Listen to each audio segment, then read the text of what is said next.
నిశ్చయంగా నీ వద్దకు నీ పూర్వీకులైన ప్రవక్తల వద్దకు పంపబడిన సందేశం ఇది. ఒకవేళ నువ్వు గనక బహుదైవారాధనకు పాల్పడితే నువ్వు చేసుకున్నదంతా వృధా అయిపోతుంది.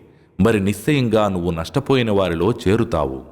తనకు భాగస్వామిగా మరొకరిని కల్పించడాన్ని అల్లాహ్ సుతరాము క్షమించడు.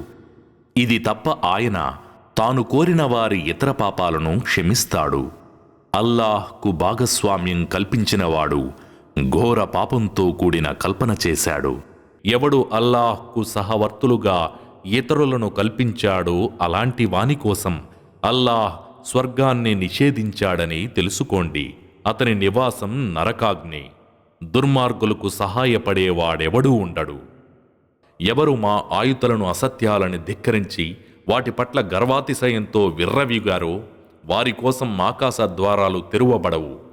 అల్లాహ్కు ఆయన ప్రవక్తకు వ్యతిరేకంగా వ్యవహరించేవారు వారి పూర్వీకులు పరాభవం పాలైనట్లే పరాభవం పాలవుతారు.